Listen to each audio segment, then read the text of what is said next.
morning Pilipinas, good morning New Zealand. Today guys is the last day of our activity here at the Marae. Heaps of learning this week and we did the what's it called, nagtahi kami gumawa kami ng wet bag, nilalagay sa mata at saka nilalagay sa likod because we're doing a medicine healing for Maori. Yes. Hi Nathan. Oh, hi. Hello. Oh, her smart girl Nathan. So I'm doing that for my YouTube channel. Oh, okay, cool. Yeah. Having a great time here at Whakarangi Marae. Yes. We're doing healing last night. We did healing last night. Hi, Nathan. So, can I interview you?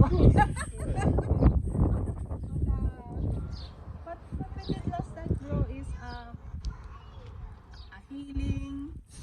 Yeah, so Ben and I did a joint energetic healing and massage or Uh-huh, Filipino massage. Yeah, Mary and the healer one. Yes, and our energy was very high last night. So we helped clear out energy and bring some new energy and we're hoping to see the outcome of that today when she pops up and says hello to us. Yeah, I hope I did some while doing Miri, but I think it's not allowed inside. Oh. While the focus it's personal life. Unless the client is have consent. Yeah. Thank you. And I learned so much from you. Oh, really? Yeah. Wow. I'm finding it hanging out with you. See ya! Say hi to Filipino people. Hi, Filipino people! Thank you, Nathan. Hi, Filipino I people! will show the team the what did they call it? The farm of teacher Tua. See ya! So guys, ayan. Si Nathan yung partner ko sa paghihiling, paggagamot. Meron siyang power, meron siyang energy na gamot talaga, nakaka-heal ng people. And once na tinaas niya yung kamay niya, meron siyang malakas na energy na mag-pick up mo. Wave.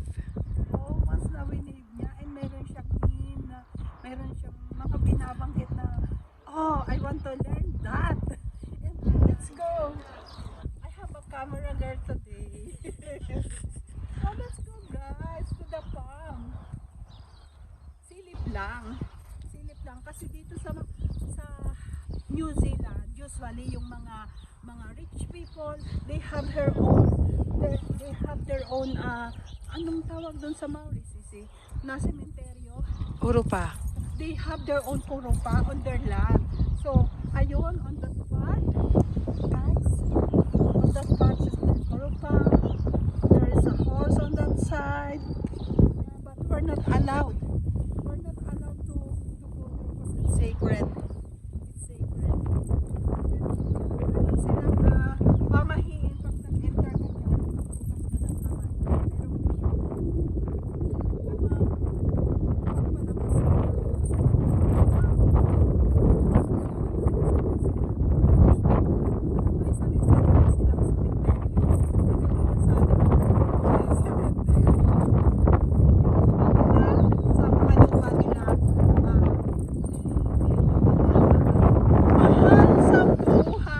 So guys, I want to show you, mag-start na tayo. I want to show you the Marae camp. I want to show you the Marae where we're doing our healing and our learning, our study. I don't know why every Herbal Marae, medicine. huh? Herbal medicine. Yeah, herbal medicine. We're doing herbal medicine. This is medicine of Maori people. So, yan. Bakit ba? Sa lahat, may sister, may tanong ako, bakit pag pupunta ako sa mga maray, mayroong bangka. Is that Dasa? Dawaka. Is that Tawaka? Part of the Fakapapa. Okay. Pakapapa is genealogy. Yeah, family tree. Parte ng kanilang mga ninon. History. Mga ancestors. So, pakita mo hindi. So, there is the Maray. See that? It's just like White House. White House in Philippines. So, ito yung kanilang mga sacred ano to? Ginawa na kanilang mga ninuno na minana pa nila dito ginagawa yung mga daming pag may namamatay o pag may mga big occasion nagki-cater din sila dito. So yun guys, so dito ka